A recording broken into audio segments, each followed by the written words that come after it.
नमस्कार, मैं पवन शुक्ला आप लोगों का फिर स्वागत करता हूं इस चैनल पे। लगातार लगभग 25 सालों का तजुर्बा आप लोगों को इस चैनल पे मिल रहा है। ये पहला चैनल ऐसा है जहां पर स्पेलिंग की स्पेशल वीडियोस डाली गई हैं बहुत ही आसान तरीके से। ABCD से लेकर बेसिक लेवल, टेंस लेवल और स्पोकन इंग्लिश, बिना ग्रामर और ट्रांसलेशन के भी स्पोकन इंग्लिश कैसे सीखें, इसकी काफ़ी सारी वीडियोस आप लोगों को इस चैनल पे मिलती हैं। तो आप लोग इस चैनल को सब्सक्राइब कर लें जब आप वीडियो देख रहे हो, और साथ ही साथ में जो वीडियोस अच्छी लगें आपको उन्हें शेयर भी करें। आज हम बात करेंगे, आज की वीडियो उन लोगों के लिए जो कि टेंस अभी सीख रहे हैं। और टेंस में जैसा कि आपको पता है कि मैं काफ़ी सारी वीडियो बता चुका हूँ कि इसके बारे में बेसिक चीज़ें क्या हैं। लगभग जितना सारा निचोड़ है वर्ल्ड लेवल पर वीडियो बनती हैं, हर छोटी से छोटी नई से नई बात जो कि आप लोग को ये आसान कर दे, इजी कर दे, ताकि कोई भी बच्चा भी समझ ले इसे। बच्चा मीन्स कम से कम चौथी पाँचवीं से तो ऊपर होना चाहिए। तो आज हम सीखेंगे प्रेजेंट इंडेफिनिट टेंस के बारे में, सिंपल वाक्य कैसे बनाएं, क्योंकि इसका नेगेटिव और इंट्रोगेटिव कैसे बनाते हैं इसके लिए तो मैंने वीडियो बना रखी है। ये बीच में एक वीडियो रह गई थी, तो आइए आज देखते हैं प्रेजेंट इंडेफिनिट टेंस क्या होता है। इसमें आपने देखा होगा कि आप जहाँ कहीं भी पढ़ते होंगे सब आपको टेंस पढ़ाते हैं, इंडेफिनिट, कंटिन्यूअस, परफेक्ट कंटिन्यूअस, ये सब आप बचपन से कर रहे हैं, सुन रहे हैं। लेकिन उसके बावजूद ये समझ में नहीं आता इंडेफिनिट होता क्या है। तो इंडेफिनिट के अलग अलग नाम हैं, इसमें आज आपको काफ़ी सारी डिटेल से बताने जा रहा हूँ। वीडियो को लास्ट तक देखिएगा तो आपको हर चीज़ समझ में आ जाएगी। और इसके अलावा इसी चैनल पे मैंने करीबन 400-500 स्पेशल वर्ब्स की वीडियो बना रखी है, क्योंकि वर्ब्स की ज़रूरत आपको पड़ती है। टेंस का मतलब क्या है, correct form of the verb, तो आपको वर्ब्स चाहिए होती हैं। अब ग्रामर की बुक में वो सारी वर्ब्स नहीं मिलती नहीं है, तो उसकी मैंने स्पेशल 2 वीडियोस बना रखी हैं, आप उनको भी जाके देख सकते हैं। तो इंडेफिनिट का मतलब होता है अनिश्चित। अनिश्चित का मतलब क्या होता है पहले आप यही समझ लें, बाकी डिटेल तो मैं बाद में बताऊँगा। इंडेफिनिट का मतलब होता है अनिश्चित, यानी जहाँ पर एक लेवल फिक्स ना हो। फॉर एग्ज़ाम्पल, दुनिया में आप किसी भी भाषा में जाएँ तो 3 ही तरह के टाइम आपको मिलेंगे, प्रेजेंट, पास्ट, फ्यूचर। दूसरी बात ये कि हर काम के, हर टाइम के आपको 4 लेवल मिलेंगे। या तो काम होता है, रोज़ होता है, या तो हो रहा है, या तो हो चुका है, या कुछ देर से चल रहा है। तो इनडेफिनिट का मतलब ये है कि जो बाकी 3 लेवल ना हो। जैसे मैं स्कूल जाता हूँ, ये इनडेफिनिट है। इनडेफिनिट इसलिए है क्योंकि ये पास्ट में भी बात हो रही है। भाई स्कूल अगर मैं रोज़ जाता हूँ तो इसका मतलब कल भी गया था, कल भी जाऊंगा, पहले भी जाता था, आज भी जाता हूं और कल भी जाऊंगा। तो इनडेफिनेट हो गया ये, मतलब हर टाइम में ये फिट हो रहा है। बाकी अगर मैं ये कहूं कि मैं स्कूल जा रहा हूं तो वो खाली प्रेजेंट के लिए बन रहा है। तो ये इनडेफिनेट इसीलिए, भाई बच्चों को समझाने के लिए कुछ ना कुछ तो हर भाषा में शब्द चाहिए ही, तो इनडेफिनेट एक शब्द बनाया गया। इसको हम और तरीके से भी जान सकते हैं। तो आइए देखें, इस वाक्य को हम कई अलग अलग नाम से भी जानते हैं। यानी जो प्रेजेंट इंडेफिनिट है इसको आप अलग अलग तरीके से भी जान सकते हैं, समझ सकते हैं। बहुत ही डिटेल्ड वीडियो है ये, लास्ट तक देखेंगे तो सारा समझ में आ जाएगा। और साथ में आपको मैं ये भी बता दूं कि इंडियन स्टूडेंट्स को, वर्ल्ड में तो खैर है ही, लोगों को दिक्कत आती है, जो भारत के स्टूडेंट्स हैं उनको प्रेजेंट इंडेफिनिट में और पास्ट इंडेफिनिट में बहुत दिक्कत आती है। क्योंकि जितने भी ये सेंटेंसेस हैं, करीबन 12 सेंटेंस होते हैं। प्रेजेंट के 3 हो गए, प्रेजेंट के 4 हो गए, पास्ट के 4 हो गए और फ्यूचर के 4 हो गए, तो ये 12 सेंटेंसेस हो गए। और इन सभी सेंटेंसेस के 4 रूप हो गए, सिंपल, नेगेटिव, इंट्रोगेटिव और WH क्वेश्चंस। आप लोगों ने शायद अभी तक देखा होगा, जहाँ भी आपने पढ़ा होगा तो उसमें 3 ही किए होंगे जहाँ तक मेरा ख्याल है, सिंपल, नेगेटिव और क्वेश्चन बनाना। लेकिन चौथा भी बहुत इंपॉर्टेंट है, बच्चे इसमें बहुत ज़्यादा वीक होते हैं। उसका भी एग्जाम्पल मैंने दे रखा है और नियम क्या है वो भी बता रखा है। तो कितने अलग नामों से इसको जानते हैं इस वाक्य को, वो भी हम देख लेते हैं। सबसे पहला आप देख रहे हैं कि इसमें सिंपल प्रेजेंट टेंस, यानी इसको हम सिंपल प्रेजेंट टेंस भी कह सकते हैं, प्रेजेंट इंडेफिनिट को। ये मैंने 4 नाम दिए हैं, आप इन चारों को एक साथ समझ सकते हैं, या तो आप प्रेजेंट इंडेफिनिट टेंस कह सकते हैं, बात एक ही है। तो सिंपल प्रेजेंट टेंस यानी जो सिंपल हो, कंटिन्यूस ना हो, परफेक्ट ना हो, परफेक्ट कंटिन्यूस ना हो, सिंपल हो। दूसरा, इसको हम दूसरे नाम से भी बुला सकते हैं, डेली एक्शन। डेली एक्शन वालों जो काम रोज़ होते हैं, जैसे मैं स्कूल जाता हूँ, ऑफिस जाता हूँ, सुबह उठता हूँ, नहाता हूँ, कपड़े पहनता हूँ, तैयार होता हूँ, मंदिर जाता हूँ। ये सारे काम, कुछ ऐसे काम भी होते हैं जैसे दूध लेने जाता हूँ, कसरत करने जाता हूँ, लाइब्रेरी जाता हूँ। तो बहुत सारे ऐसे काम होते हैं जो हम डेली करते हैं, उनके लिए यूज़ होता है। तीसरा इसका नाम हो सकता है हैबिचुअल एक्शन। हैबिचुअल का मतलब जो हमारी आदत होती है, जैसे सच बोलना, झूठ बोलना, ठीक है, दूसरों की मदद करना और उठना, सुबह जल्दी उठना, ये हमारी आदतें। आदतें आप जानते हैं कि आदतें कितने तरह की होती हैं।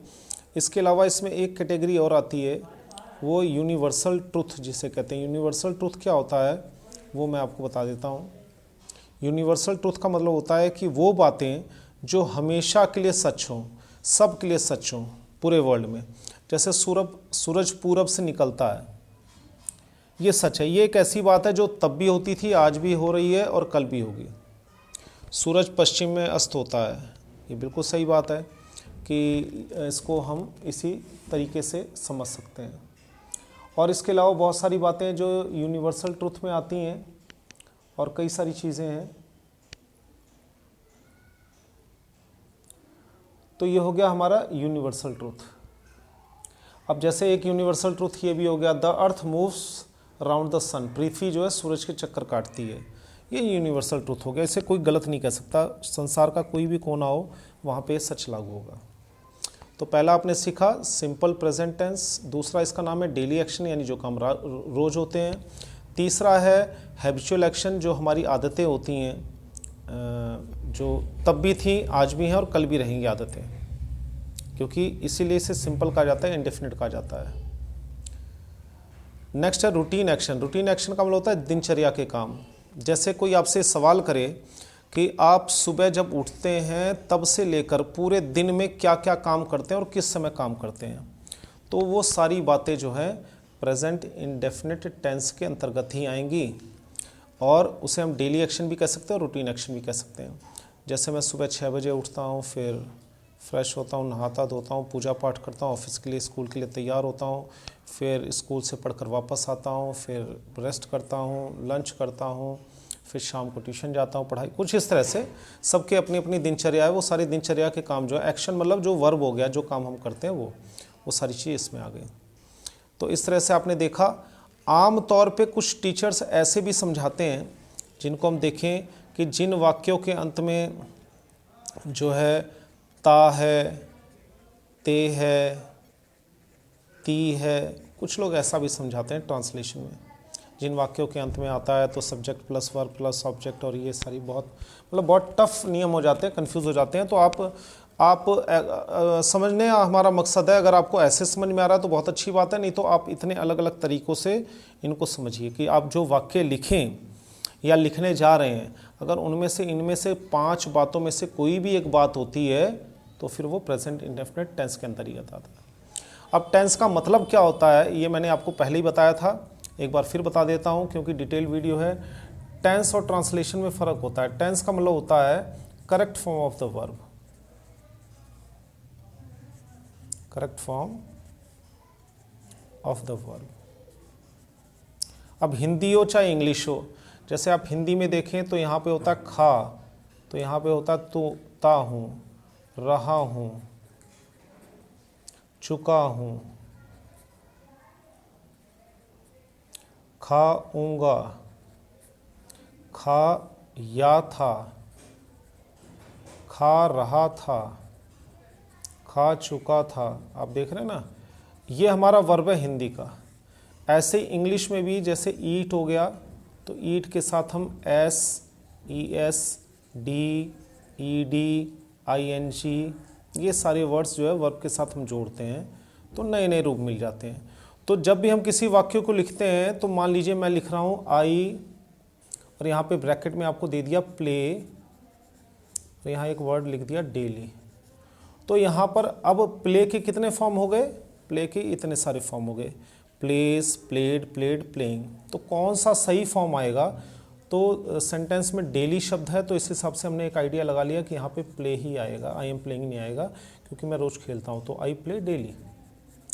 अब ये क्या है? इस प्ले का आपने करेक्ट फॉर्म लगा दिया, इसमें प्ले का प्ले ही रहेगा, प्लेइंग नहीं होगा। इसे हम कहते हैं टेंस। टेंस में इस होता है correct form of the verb. तो इन पांचों में से, या हिंदी अगर आप सीख रहे हैं तो खा के साथ कौन सा टुकड़ा इसमें से जुड़ेगा तो करेक्ट फॉर्म बन जाएगा, यानी करेक्ट वाक्य बन जाएगा, ये डिपेंड करता है। तो ऐसे इंग्लिश में होता है, ऐसे संसार की हर भाषा में होता है। टेंस का दूसरा मतलब भी होता है कि ये टेंस जो है किसी भी काम का यानी एक्शन का टाइम बताता है आपको, लेवल बताता है आपको, ये दो चीज़ें तो हैं ही हैं। इसके अलावा कौन सा काम की बात कर रहे हैं, ये तीन चीज़ें बताता है। टाइम मतलब प्रेजेंट है, पास्ट है, फ्यूचर है। प्रेजेंट है, पास्ट है, फ्यूचर है। लेवल 4 होते हैं, होता है, हो रहा है, हो चुका है या कब से हो रहा है। एक्शन तो वो हो ही गया कि भाई हम खेल रहे हैं, हम जो भी कर रहे हैं, तो ये हो गया। फॉर एग्जांपल यहाँ पे मैं देखूँ आई एम, मैंने प्ले लिखा, प्ले के साथ ING जोड़ दिया। ये मैंने बाकी सारी वीडियोस बना रखी हैं, उसमें काफ़ी डिटेल में है, लेकिन इसमें समझा रहा हूँ। ING जो है लेवल दिखा रहा है कि काम चल रहा है। काम कौन से लेवल पे है, अभी चालू लेवल पे है। प्ले क्या दिखा रहा है, एक्शन, यानी किस काम की हम बात कर रहे हैं, प्ले की। एम क्या दिखा रहा है, टाइम। अब यहाँ पे एम की जगह अगर मैं वॉज कर दूँ तो टाइम बदल जाएगा। यहाँ पे प्ले की जगह रीड कर दूँ तो एक्शन बदल जाएगा। यहाँ ING की जगह अगर ED कर दूँ तो लेवल बदल जाएगा। यहाँ पे ये काम चल नहीं रहा है, हो चुका है। उसके साथ कुछ हैज़ हैव भी लगाना पड़ेगा, वॉज वर भी लगाना पड़ेगा, तो ये सारी चीज़ें साथ में जुड़ के बन जाती हैं। तो ये मैंने आपको डिटेल में बताई हैं। वीडियो को आप रोक रोक के देखेंगे और जितनी बार देखेंगे उतनी बार आपको समझ में आएगा और आपको कहीं भी कोई दिक्कत नहीं आएगी। तो आइए हम आगे बढ़ते हैं। अब इस टेंस की खासियत क्या है, जैसा कि आप जानते हैं मैं हर वीडियो में आप लोगों को बहुत ही आसान भाषा में बताता हूँ, एग्जाम्पल के साथ बताता हूँ। वही चीज़ें इस वीडियो में भी हैं। आपको सिर्फ एक काम करना है कि इसको आपको वीडियो को पूरा अंत तक देखना है, ध्यान से देखना है और कॉपी और पेन लेके बैठें। वीडियो को रोक लें चाहे तो कॉपी और पेन लेके बैठें और जो भी अच्छी बातें आपको इसमें लगें उन नियमों को जो है आप एक साथ कहीं अलग से लिख लें। तो इसकी पहली खासियत यह है कि ऐसे वाक्य उनको कहा जाता है जो रोज के जो काम होते हैं, निश्चित समय पर होते हैं, वो लिखे जाते हैं। जैसे कि मैं स्कूल 7 बजे डेली जाता हूँ, तो ये देखिए रोज का काम है। पहली शर्त पूरी हो गई। देख रहे हैं आप, पहली शर्त ये पूरी हो गई कि इस वाक्य में कि साफ पता चल रहा है कि एक तो रोज का काम है, यानी मैं स्कूल जाता हूँ डेली, डेली से पता चल गया रोज का काम। दूसरी बात, इसमें एक निश्चित समय भी होता है, यानी हमें या तो अंडरस्टूड होता है, यानी हमें पता होता है तो हम लिख के या बोल के बताते हैं। जैसे निश्चित समय है कि मैं 7 बजे ही जाता हूँ। पहला काम तो ये हो गया कि मैं काम डेली करता हूँ, दूसरा काम है इतने बजे करता हूँ। तो रोज के जो काम हम करते हैं और एक निश्चित समय पर करते हैं, उस तरह के वाक्य प्रेजेंट इंडेफिनिट के कहलाते हैं। इस वाक्य में तीनों समय आ जाते हैं, यानी प्रेजेंट, पास्ट, फ्यूचर। कैसे? तभी इसे इंडेफिनिट कहा जाता है, यानी इसका टाइम फिक्स नहीं होता। इंडेफिनिट मीन्स अनंत, जो फिक्स ना हो, अनिश्चित। अनिश्चित इसलिए कहा गया, जैसे अगर मैं कहूँ कि मैं 7 बजे स्कूल डेली आता हूँ, तो इसका मतलब हो गया कि मैं आज भी 7 बजे जाता हूँ, कल भी 7 बजे जाता था और फ्यूचर में भी 7 बजे जाऊँगा। मतलब ये चीज़ फिक्स हो गई, ये चीज़ बदलती नहीं है। ये काम ऐसे होते हैं जो रोज होते हैं। तो जो ध्यान दीजिए, जो रोज के काम हो, निश्चित समय पर हो। जैसे एक दिनचर्या मान लो, दिनचर्या में रोज के काम आ जाते हैं और उनका एक निश्चित टाइम होता है। भाई आप 6 बजे उठते हैं तो 5-10 मिनट या 15 मिनट आगे पीछे हो सकता है, लेकिन टाइम आपका निश्चित होता है, किसी टाइम पे उठना है आपको। तो इस वाक्य के कई मतलब हैं। क्या मतलब है? पहला कि ये काम रोज होता है स्कूल जाने का। दूसरा है ये पहले भी होता था, 7 बजे ही होता था। जी हाँ, क्योंकि इसके अंदर लिखा रोज जाता हूँ 7 बजे, तो कल भी 7 बजे गया होगा और कल भी 7 बजे जाएगा। ये काम कल भविष्य में भी 7 बजे ही होगा। तो ये 3 शर्तें पूरी होगी इंडेफिनिट की। तो आपने देखा यहाँ पे। इसके बाद आगे बढ़ते हैं। अब दूसरा पॉइंट ये है, जो काम हम आदत की तरह करते हैं। देखिए पहला तो वो था जो रोज के काम थे और निश्चित समय पर होते थे। अब दूसरा पॉइंट ये है, जो काम हम आदत की तरह करते हैं। जैसे इसके कुछ उदाहरण देखिए। मैं हमेशा सच बोलता हूँ, मेरा भाई हमेशा सबकी मदद करता है, मैं कभी भी कहीं देरी से नहीं पहुँचता हूँ, मैं कभी झूठ नहीं बोलता हूँ, मैं सुबह जल्दी उठता हूँ। ये देखिए कि इत्तेफाक की बात है, सबके बीच में ता हूँ, ते हूँ, ती हैं आ रहा है। तो एक तरीका ये भी है, सबसे ज़्यादा कॉमन तरीका है। 99% टीचर्स सिर्फ इतना ही बताते हैं प्रेजेंट इंडेफिनिट का कि टेंस 3 तरह के होते हैं, प्रेजेंट, पास्ट, फ्यूचर, और उसमें इंडेफिनिट, कंटिन्यूस, परफेक्ट और परफेक्ट कंटिन्यूस होता है। और इंडेफिनेट में ता, ते, ती, ते, थी, ती हूँ, ते हूँ, तय हूँ प्लस सब्जेक्ट ऐसा कुछ बताते हैं, या पास्ट इंडेफिनेट बताते हैं तो ता था, ते थे, ती थी, कुछ ऐसा बताते हैं। लेकिन मैंने कोशिश की है इसमें इस उम्मीद के साथ कि आपको अच्छा लगेगा, कि आप अलग अलग पॉइंट ऑफ व्यू से, अलग अलग नज़रिए से इन चीज़ों को देख सकें। तो ये 5 चीज़ें तो ये होगी जो हम आदत की तरह करते हैं। ये आपने देखा ऊपर पहला पॉइंट आपने देखा था, जो रोज के काम हम करते हैं निश्चित समय पर करते हैं, ऐसे वाक्य इंडेफिनिट के होते हैं प्रेजेंट के। दूसरा जो काम हम आदत की तरह करते हैं वो मैंने आपको बताया अभी। आगे बढ़ते हैं। तीसरा वो है जो काम हम रोज करते हैं। ये पहले नियम से कुछ मिलता जुलता है, बस ये इसमें निश्चित समय नहीं दे रखा ये इसमें बल्कि दे भी रखा है। मैं रोज़ न्यूज़पेपर पढ़ता हूँ, यानी काम रोज़ करते हैं। मैं दूध लेने 7 बजे जाता हूँ, ये इन्फॉर्मेशन ऐसी है जो कि ये काम मैं डेली करता हूँ। चौथा जो सीखने का है ये वो ही है कि जो काम हम लोग या कोई भी, मैं या हम कभी नहीं करते हैं, वो भी इसी के अंतर्गत में आता है। ध्यान दीजिए, जो काम हम कभी नहीं करते हैं वो भी इसी टेंस के अंतर्गत आता है। जैसे मैं कभी शराब नहीं पीता हूँ, यहाँ पे हूँ ब्रैकेट में इसलिए लिख रखा है कि अगर आप इस वाक्य को ऐसे भी कहेंगे, मैं कभी शराब नहीं पीता, तो भी वही है, और मैं कभी शराब नहीं पीता हूँ तो भी वही वाक्य बनेगा। ठीक है। इसके साथ मैं आपको एक और इम्पॉर्टेंट बात बता दूं, अभी लास्ट में पहले मैं बता देता हूं कि कई बच्चे इसमें कंफ्यूज हो जाते हैं। जैसे देखिए, मैं लड़का हूं, ध्यान से देखिए सबके अंत में हूं आ रहा है। मैं खेल रहा हूं, ये सबसे बड़ी गलती करते हैं बच्चे। मैं खेल रहा हूं और मैं खेलता हूं। अब यहाँ पे बच्चे क्या करते हैं, मैं खेलता हूँ में सबसे बड़ी गलती क्या कर देते हैं, आई एम प्ले। ये बिल्कुल गलत है, क्योंकि अगर या तो आप एम मत लगाइए या तो आप प्ले मत लगाइए, फिर प्लेइंग लगाइए। अब बच्चे कंफ्यूज कहाँ हो जाते हैं, मैं लड़का हूँ में भी हूँ है, मैं खेल रहा हूँ में भी हूँ है, तो यहाँ पे इसका होता है आई एम ए बॉय और इसका होता है आई एम प्लेइंग। अब इनके दिमाग में सेट हो जाती है, बच्चों के दिमाग में, खासकर उन बच्चों के जो प्रैक्टिस नहीं करते हैं, ज़्यादा समय नहीं देते, अपने काम को उतनी ज़्यादा वैल्यू नहीं देते हैं और बहुत हल्के में लेते हैं, उनसे ये गलतियाँ हो जाती हैं, क्योंकि उनके माइंड में इन चीज़ों के लिए बहुत ज़्यादा प्रैक्टिस ना होने की वजह से आदत नहीं होती। अब यहाँ भी हूँ उन्होंने देखा तो सबसे पहले ये 90% बच्चे गलती करते हैं, आई एम प्ले कर देंगे। जी नहीं, मैं खेलता हूँ ये साफ दिखा रहा है कि मैं कोई काम डेली करता हूँ, तो इसका आई एम प्ले नहीं होगा, इसका होगा आई प्ले। अब बच्चों को सबसे बड़ी समस्या हो जाती है, आई प्ले 2 शब्दों का ही वाक्य बन जाता है, तो उन्हें कन्फ्यूज़न हो जाती है कि 2 का तो कोई वाक्य ही नहीं बनता। इसके बारे में मैं बताऊंगा। 2 शब्दों के वाक्य हमारी पूरी इंग्लिश में ऐसे 2 टेंस हैं, टेंस के पार्ट हैं जो कि 2 शब्दों में बन जाते हैं। उसका मैं उदाहरण आपको मैं यहाँ देता हूँ। जैसे आई प्ले, मैं खेलता हूँ। अब जैसे एक हिंदी बताऊँ, वह बातें करती है, वह बातें करती है। अब यहाँ पे इसका सिंपल होगा शी टॉक्स। अब बच्चे यहाँ पे क्या गलतियाँ करते हैं, उन्हें लगता है बातें करने का कहाँ है, करती की इंग्लिश कहाँ गई और है की इंग्लिश कहाँ है। तो सिंपल सी बात है, इसमें डियर समझने की बात है कि है लग रहा है तो इसका मतलब इज़ नहीं आएगा, कि आप यहाँ पे लिख दें she is talks, she is talk, ये गलत है। यहाँ पे वह का तो शी आ गया, बातें करती है, बातें का टॉक आ गया, और ये जो क्योंकि टॉक के साथ एस या ई एस लग गया तो टॉक में एस लगता है, तो शी टॉक्स, और ये सेंटेंस पूरा हो जाता है, सही हो जाता है।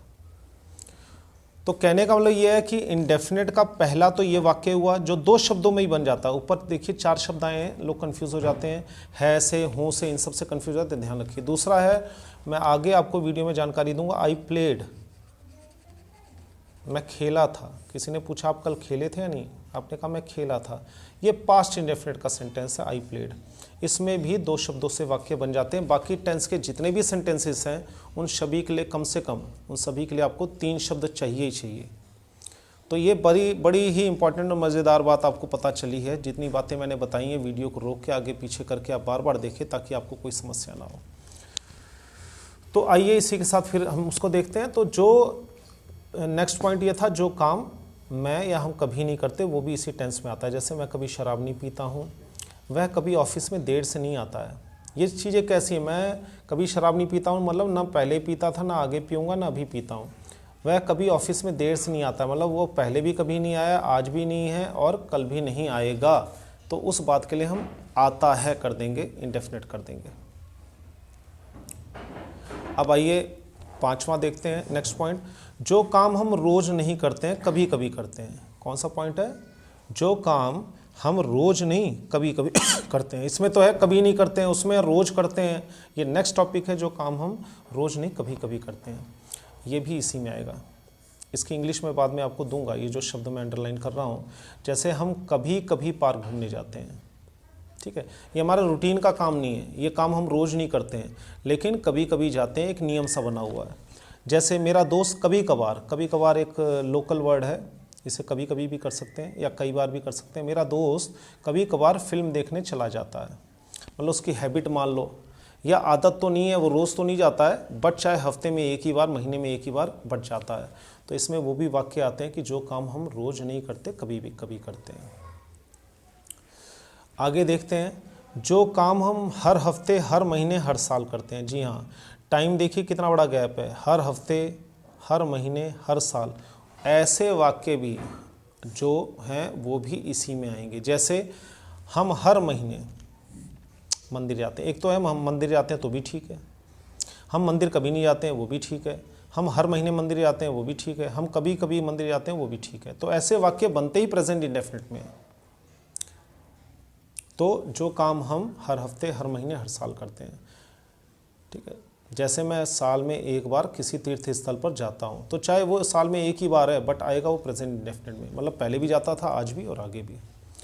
मैं हफ्ते में एक बार घूमने जाता हूँ, चलिए हफ्ते में हो गया, हो सकता महीने में, हो सकता साल में हो।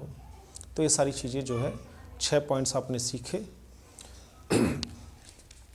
आइए आगे बढ़ते हैं। अब हर टेंस की तरह इसमें भी मुख्य 4 वाक्य होते हैं। जी हाँ, जैसे कि आप हर टेंस में देखेंगे तो उसमें 4 वाक्य होते हैं। प्रेजेंट का हो गया ये, पहला है सिंपल, दूसरा नेगेटिव, तीसरा क्वेश्चन क्या वाले क्वेश्चन, चौथा WH वाले। जैसे आई प्ले क्रिकेट, मैं क्रिकेट खेलता हूँ। नेगेटिव क्या हो गया, मना करने वाले वाक्य, आई डू नॉट प्ले क्रिकेट, मैं क्रिकेट नहीं खेलता हूँ। इंट्रोगेटिव, क्या आप क्रिकेट खेलते हैं। और WH कब, क्यों, कहाँ, कैसे वाले सवाल। वेयर डू यू गो, आप कहाँ जाते हैं। इन दोनों सवालों में क्या फ़र्क है, ये भी आपको समझने की ज़रूरत है, क्योंकि 90% टीचर्स ये चौथा वाक्य जो है WH वाला ये नहीं करवाते हैं, और ना ही बच्चे इसे करते हैं, इसमें लापरवाही कर देते हैं। इसलिए मैं पूरी इंग्लिश में आप जितनी भी वीडियोस देखेंगे, ये चारों तरीके के वाक्य मैं ज़रूर बताता हूँ, क्योंकि रियल लाइफ में चाहे वो रिटन इंग्लिश हो, चाहे वो स्पोकन इंग्लिश हो, हमें चारों तरह के वाक्यों की ज़रूरत पड़ती है। तो इन दोनों क्वेश्चंस में क्या फ़र्क है। पहला है do you play. Do you play मतलब ये क्या वाला क्वेश्चन बन गया, जिसका जवाब सिर्फ हाँ या ना में होगा।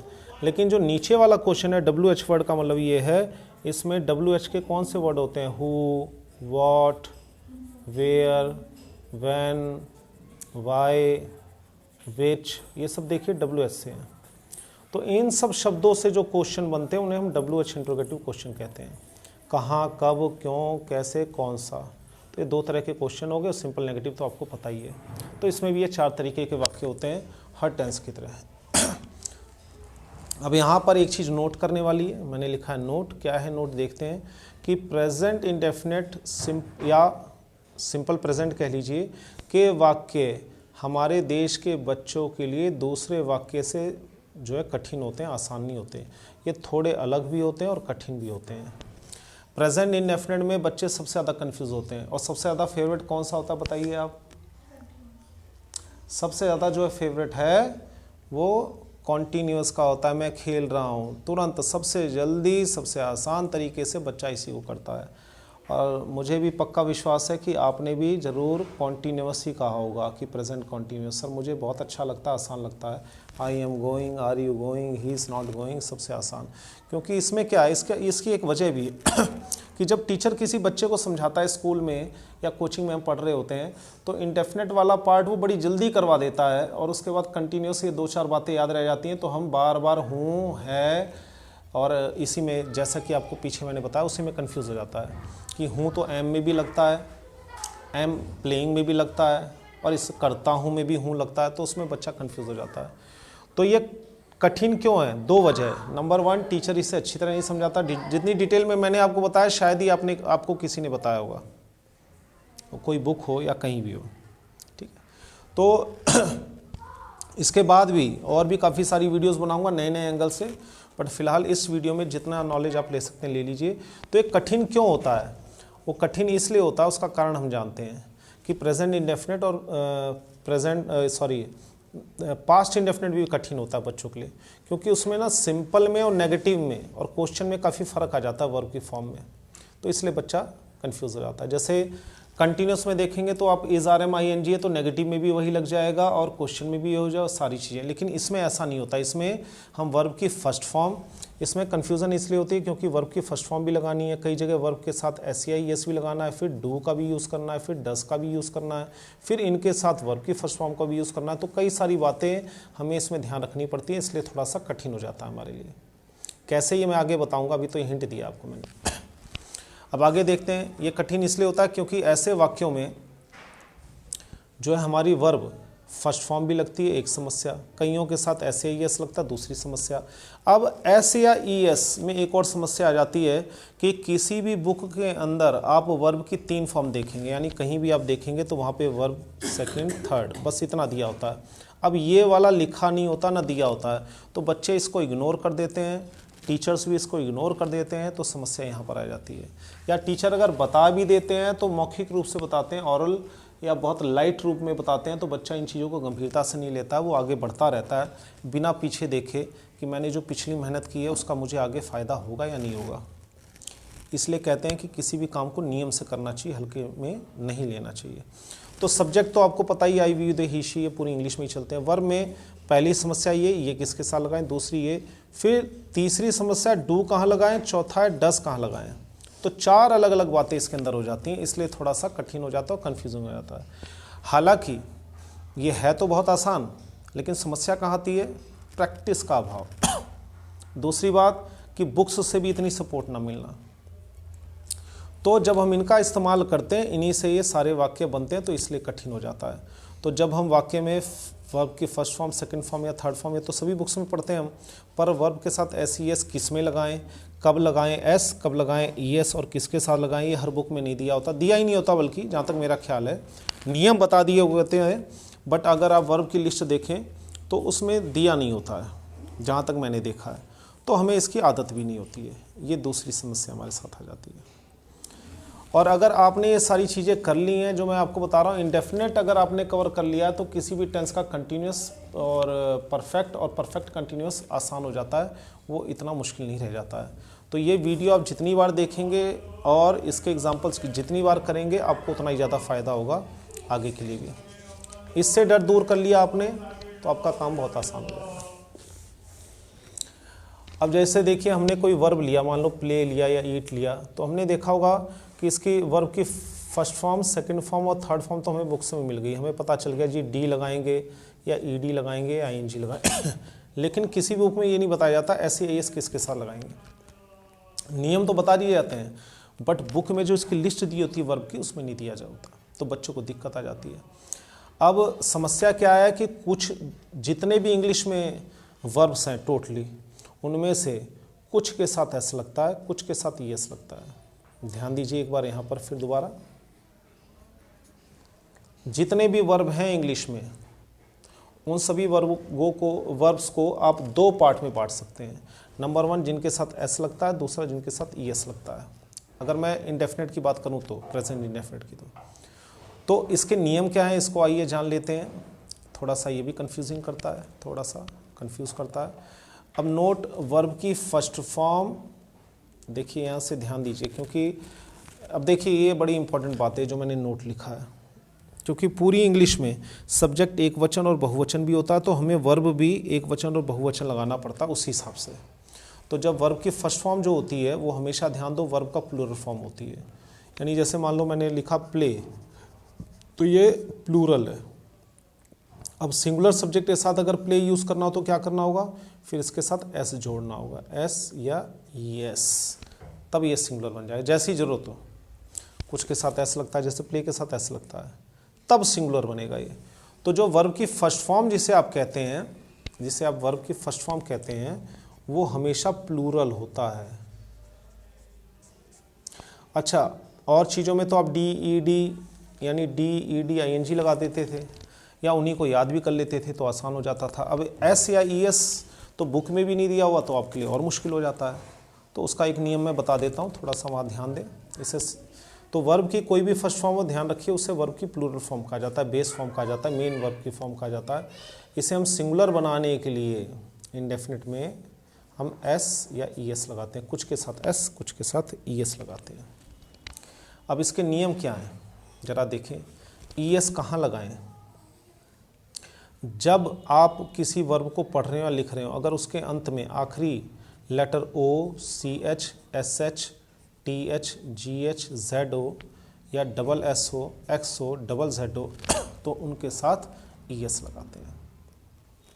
इसके मैं एग्जांपल दूंगा, जैसे काफ़ी सारे एग्जांपल दूंगा, ध्यान दीजिए एक बार और साथ साथ में इंपॉर्टेंट बातें कॉपी में लिखते भी रहिए। जैसे ई एस कहाँ लगाएं? तो जिस वर्ब के अंत में, जैसे आपने लिखा, मान लीजिए कोई वर्ब गो के लास्ट में है ओ, तो वहाँ पे ई एस आएगा।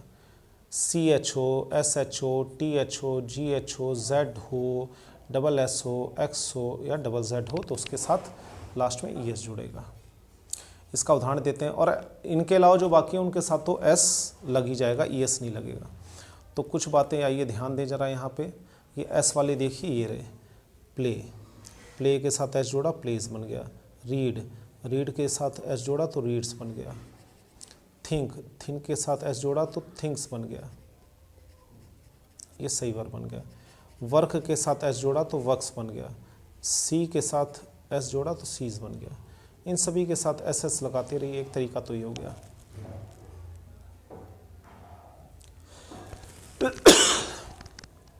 माफ कीजिए। उसके बाद ई एस वाले देख लीजिए जरा। गो का मतलब होता है जा, या आम भाषा में जिसे जाना कहते हैं।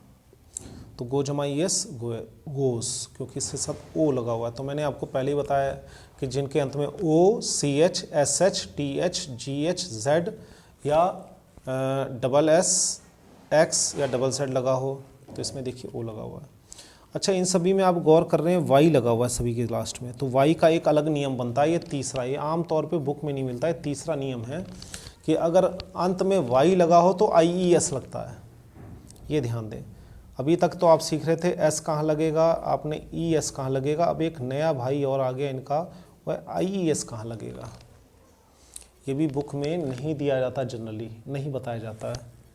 तो एक तरह से तीन रूप हो गए, एस, ई एस या आई ई एस। वर्ब के साथ जब हम लगाएंगे तो वो सिंगुलर हो जाएगा। तो इसके लिए हमें क्या करना पड़ेगा, जब अंत में वाई आ जाए तो आई ई एस लगाओ। वर्ब के, ध्यान दें, वर्ब के अंत में जब वाई आ जाए तो ई एस लगाइए। इसके कुछ एग्जांपल्स, क्राई, लास्ट में वाई है, क्राइस, वाई हटा दिया, आई एस लगा दिया। फ्लाई, उड़ना, क्राई मतलब रोना, ट्राई मतलब कोशिश करना, पुश में धक्का देना, कैच में लपकना। तो क्राई में वाई हटा दिया, आई एस लगा दिया। फ्लाई में वाई हटा दिया, आई एस लगा दिया। ट्राई में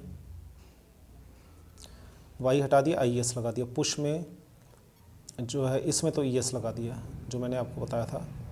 ये देखिए ऊपर मैंने बताया था ना, एस एच ओ लास्ट में तो ई एस लगाते हैं। ये देखिए यहाँ पे ये एस एच है, तो एस लग गया। कैच का कैचिस हो गया।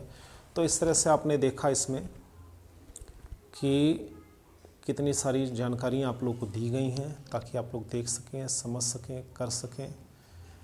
जी हाँ, ये इतनी आसान वीडियो मैंने बना रखी है, आपको पूरे यूट्यूब पे ही शायद कभी मिले। तो आप लोग इसे शेयर भी कर सकते हैं, और चैनल सब्सक्राइब नहीं किया तो कर लीजिए, ताकि आप हमारे साथ जुड़ें। आज बहुत लोग लाभ ले रहे हैं हमारे साथ जुड़कर। और अच्छा, अब रीज़न देखते हैं। ये प्रेजेंट इंडेफिनिट के सेंटेंस जो थोड़े कठिन भी होते हैं और अजीब भी होते हैं। ऐसा इसलिए होता है क्योंकि बुक्स में वर्ब की 3 फॉर्म दी गई होती है। अब आईएनजी वगैरह तो बच्चे खुद लगा लेते हैं तुक्के में, लेकिन एस, ई एस या आई एस किसके साथ लगाएं, इसके लिए आपको थोड़ा सा गूगल की हेल्प लेनी पड़ेगी, या तो प्रैक्टिस करनी पड़ेगी वर्ब्स की लिस्ट बनाकर, ताकि आपको ये पता चल सके कि किसके साथ क्या लगने वाला है, तभी आपका काम हो पाएगा। अब आइए देखते हैं इसको, क्योंकि आईएनजी तो सबको पता है, गलत या सही कुछ भी लगा दो, प्लेइंग, रीडिंग, ईटिंग, स्लीपिंग, तो आसान है। तो आइए अब है तो ये आसान मैंने लिखा हुआ है, पर थोड़ा सा ध्यान देने की ज़रूरत है। जैसे सिंपल में वर्ब की फर्स्ट फॉर्म या वर्ब की फर्स्ट फॉर्म ईएस की समस्या तो है, नेगेटिव में नहीं है। अब आसान क्या है, यहाँ पे गौर कीजिए, मैं क्या बताना चाह रहा हूँ उसको आप थोड़ा सा ध्यान दें। एक चीज़ मुश्किल है तो एक चीज़ आसान भी है। सिंपल जब आपने बनाया तो ये तो आपको मुश्किल होगी, किसके साथ फर्स्ट लगाएं, किसके साथ एस ई एस लगाएं, ये इतना ज़्यादा मुश्किल नहीं है। मुश्किल ये कौन से वर्ब के साथ एस लगाएं, कौन के साथ ई एस लगाएं। तो ये इतनी बड़ी समस्या नहीं है कि किसके साथ V1 लगाएं, किसके साथ एस ई एस लगाएं। समस्या उससे बड़ी है कि एस या ई एस कौन से वर्ब के साथ लगेगा, एस कौन के साथ ई एस। तो पहली समस्या ये है, बस यही मुश्किल है। बाकी इन वाक्यों के नेगेटिव में मुश्किल नहीं है, क्योंकि वहाँ इनका लफड़ा नहीं होता फर्स्ट फॉर्म या एस या ई एस का। वहाँ पे तो डू नॉट, डज नॉट या डू से क्वेश्चन बनते हैं, तो वहाँ पे वर्ब की फर्स्ट फॉर्म ही आते हैं। यानी सिंपल में ये प्रॉब्लम है, नेगेटिव में और क्वेश्चन में नहीं है। कैसे नहीं है वो मैं आगे बताता हूँ आपको, ताकि आपको ये समझ में आ जाएगा तभी जब आप इनको देखेंगे कि मेरे कहने का मतलब क्या है। नेगेटिव में क्या होता है, नेगेटिव में अगर आप देखें तो डू नॉट और डज नॉट आता है। जैसे देखिए, आई डू नॉट प्ले। अब देखिए इसमें एस या ई एस का लफड़ा नहीं है, क्योंकि इसमें वर्ब की फर्स्ट फॉर्म लगेगा। डू आई प्ले, इसमें भी एस या ई एस नहीं लगेगा, इसमें भी वर्ब की फर्स्ट फॉर्म लगेगा। तो ये नेगेटिव और क्वेश्चन तो आसान हो गया। बस सिंपल में थोड़ी सी समस्या है। पहली समस्या क्या है कि ये लगाएं या ये लगाएं। दूसरी समस्या क्या है, अगर ये वाला लगाएं तो किसके साथ एस लगाएं, किसके साथ ई एस लगाएं। तो उसके नियम मैंने ऊपर बता रखे हैं, काफ़ी प्रैक्टिस करनी पड़ेगी, लेकिन आसान हो जाएगा करते करते। आइए आगे बढ़ते हैं, क्योंकि अब देखिए डू को प्लूरल माना जाता है, क्योंकि आई यहाँ पे प्लूरल है। तो डू क्या है, फर्स्ट फॉर्म है। मैंने आपको माफ़ कीजिए, मैंने आपको बताया था कि कोई भी वर्ब होती है वो फर्स्ट फॉर्म होती है। तो डू फर्स्ट फॉर्म होती है, क्योंकि डू, डिड, डन, इसकी भी 3 रूप होते हैं। तो डू फर्स्ट फॉर्म है। अब डू को सिंगुलर बना दिया, क्योंकि सिंगुलर के साथ डज लगता है। तो देखिए इसके साथ भी हमने ई एस लगा दिया, तो डू प्लस ई एस क्या हो गया, डज हो गया। अब ये रहस्य आपको पता चल गया हम डज क्यों लगाते हैं और डू क्यों लगाते हैं। तो डू प्लूरल फॉर्म है, इसलिए उसके साथ ये फर्स्ट फॉर्म है, इसके साथ हम कुछ नहीं लगाते। डू को ही सिंगुलर बना देते हैं हम सिंगुलर सब्जेक्ट के साथ, तो ये डज हो जाता है। कैसे वो पता चलेगा आगे बाद में आपको। अब इसके नियम देख लेते हैं ज़रा, ये आपने कई बुक्स में देखे होंगे। सिंपल बनाने के लिए सबसे पहले सब्जेक्ट यानी आई विद ए ही शीट, उसके बाद जो भी सब्जेक्ट के अनुसार लगे, फर्स्ट फॉर्म लगे तो वो लगाइए, एस या ई एस लगाइए तो वो लगाइए, सब्जेक्ट के अनुसार लगाइए। पहले सब्जेक्ट लिखिए, सब्जेक्ट प्लूरल है तो V1 लगाइए, सब्जेक्ट सिंगुलर है तो एस या ई एस जोड़िए। दूसरा, नेगेटिव में subject I with A he sheet जो भी है उसके साथ 2 लगेंगे। अब देखिए यहाँ फ़र्क आ गया, यही बच्चों को प्रॉब्लम होती है, डू नॉट या डज नॉट। अब और साथ में वर्ब की फर्स्ट फॉर्म, तो यहाँ पे एक समस्या देखिए ये ख़त्म हो गई, तो एक समस्या ये बढ़ गई कि डू लगाएं या डज लगाएं। तो उसके लिए मैंने आपको इलाज बताया, सिंगुलर के साथ डज लगाएं। तो इसका नियम भी मैंने लिख रखा है नीचे, चिंता मत करिए, अभी मैं आपको आगे बता रहा हूँ किसके साथ डू नॉट लगेगा, किसके साथ डज नॉट लगेगा। तीसरा है यस नो के जब वाक्य बनाएं तो ये डू और डज पहले आ जाएंगे। डू लगाओ, डज लगाओ, जैसा सब्जेक्ट हो उसके अनुसार लगाएं। जैसे यू है तो डू लगाएं, ही है तो डज लगाएं। Do you, does she, does he, उसके साथ वर्ब की फर्स्ट फॉर्म। यानी एक समस्या तो ये ख़त्म हो गई कि इन दोनों वाक्यों में, बल्कि तीनों वाक्य में एस या ई एस नहीं लगेगा, ऊपर ही प्रॉब्लम है, इसमें प्रॉब्लम है, बाकी के नीचे तीनों में नहीं है। तो अब WH में देखें, WH में ये वर्ड जो कब क्यों कहाँ कैसे वाले हैं ये पहली पोजीशन पे आते हैं, दूसरे पे डू या डज जो भी है उसके हिसाब से, तीसरा सब्जेक्ट के हिसाब से डू लगेगा या डज लगेगा वो लगा दीजिएगा, फिर वर्ब की फर्स्ट फॉर्म और क्वेश्चन मार्क। जैसे आप कहाँ जाते हो तो where do you go, do you play, does he play, I do not play, he does not play. तो इन तीनों में तो वर्ब की फर्स्ट फॉर्म है, ये कोई बड़ी समस्या नहीं है। समझ रहे हैं आप। इनमें भी नहीं है डू या डस की समस्या है, लेकिन वो मैंने बता दी है कि डू प्लूरल के साथ और डस इसी का सिंगुलर। समस्या इसमें है सिंपल में, यही बात मैं आपको समझा रहा था। तो इन नियमों को लिख लीजिए। जो छोटी छोटी बातें मैं बीच में नहीं लिख पा रहा हूँ या मैंने नहीं लिखी हैं, वो अपनी कॉपी में आप लोग लिख लीजिए। आइए आगे बढ़ते हैं। अब इसके कुछ एग्जाम्पल्स हैं।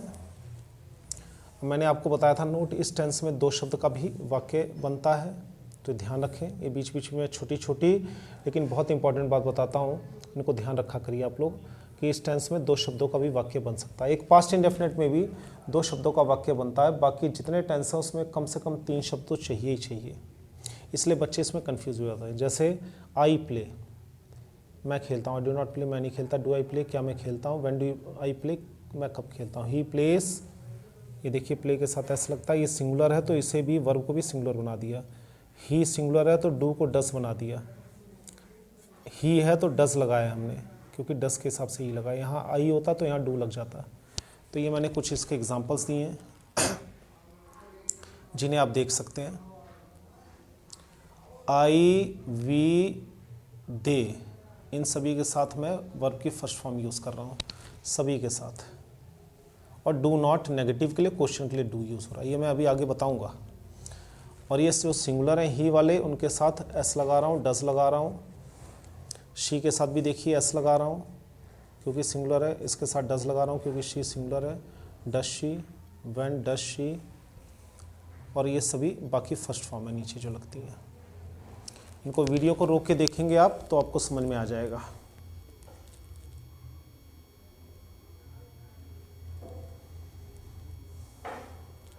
अब आइए इसका नियम देख लेते हैं क्या है। कौन से सब्जेक्ट के साथ कौन सा वर्ब लगेगा ये मैं बता रहा हूँ आपको, ताकि कन्फ्यूज़न दूर हो जाए। आई, वी, यू, दे या कोई भी सब्जेक्ट हमारा जो बहुवचन है उसके साथ वर्ब की फर्स्ट फॉर्म। ठीक है जी, ये देखिए आई था तो फर्स्ट फॉर्म, वी था तो फर्स्ट फॉर्म, दे था तो फर्स्ट फॉर्म। ठीक है, इनका जब नेगेटिव बनाओगे आप, वो मैं अभी आगे बताऊँगा। ही, शी, इट या एक वचन के साथ वर्ब की फर्स्ट फॉर्म तो लिखो ही लिखो, वो नीचे भी लिखी जाएगी, लेकिन उसके साथ एस या ई एस नियम अनुसार। जैसे ही, देखिए आई के साथ मैंने एस ई एस नहीं लगाया, वी के साथ नहीं लगाया, दे के साथ नहीं लगाया, लेकिन ही के साथ लगाया है, शी के साथ लगाया है। समझे आप। तो ये हो गया एक सिंपल का नियम। नेगेटिव में आई, वी, यू, दे के साथ डू नॉट, क्योंकि डू नॉट पहले ही प्लूरल होता है, ये भी प्लूरल है। और ही, शी, इट एक वचन के साथ डज नॉट, क्योंकि मैंने बताया था इसी डू को हम डस कर देते हैं ई एस जोड़ के, और दोनों के साथ वर्ब की फर्स्ट फॉर्म।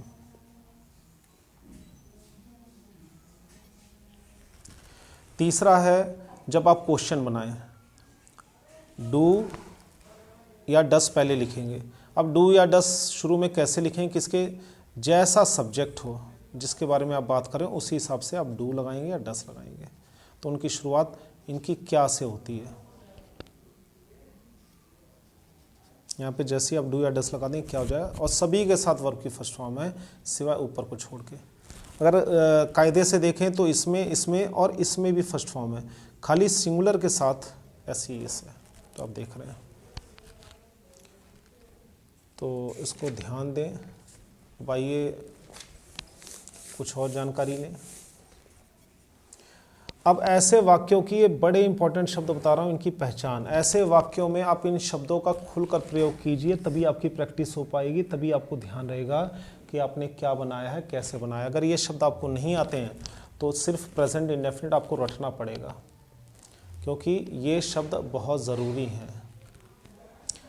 जैसे ऑलवेज हमेशा, नेवर कभी नहीं, ऑफन अक्सर या कई बार, समटाइम्स कई बार, डेली रोज हर रोज, एवरी डे हर दिन हर रोज, रोज़, एवरी वीक हर सप्ताह या हर हफ्ते, एवरी मंथ हर महीने, वंस ए वीक हफ्ते में एक बार, ट्वाइस ए वीक, ट्वाइस मतलब 2, वंस में से 1, हफ्ते में 2 बार। तो ये शब्द अपनी कॉपी में ज़रूर उतार लीजिए, इनकी हिंदी आपको याद होनी चाहिए। जब भी आप प्रेजेंट इंडेफिनिट के सेंटेंस लिखें या जितने भी मैं टेंस के वाक्य बताऊंगा आपको, उनके साथ उनकी पहचान के शब्द जरूर बताऊंगा।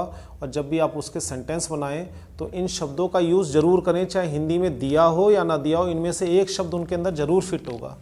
आप कोई सी बुक में प्रेजेंट इंडेफिनिट का कोई सा भी सेंटेंस करेंगे उनमें से ये एक अपने आप लगा दीजिए, चाहे बुक में है या नहीं है, ये अपने आप फिट हो जाएगा। ये प्रेजेंट इंडेफिनिट की पहचान है। इसके मैंने एग्जांपल अभी इसलिए नहीं दिए हैं क्योंकि ये वीडियो फिर बहुत लंबी हो जाएगी, लेकिन आने वाली किसी वीडियो में मैं आपको बताऊंगा। ये लंबी वीडियो इसलिए बनाई है ताकि इंडेफिनिट से जुड़ी जितनी भी समस्याएं हैं वो आपकी इस वीडियो में दूर हो जाएं। ये पीछे नियम बताया, मेन नियम तो ये आपको ध्यान रखना है, ये ध्यान रखना है आपको, इसमें गलती ना हो बिल्कुल भी। एक मैंने WH का नहीं बताया, तो उसका WH का हालांकि ऊपर तो बता रखा है, तो उसमें अगर कब क्यों कहाँ कैसे वाले वाक्य आ जाएं तो वहाँ पे आप कैसे लिखेंगे, पहले WH लिखेंगे, फिर डू या डस,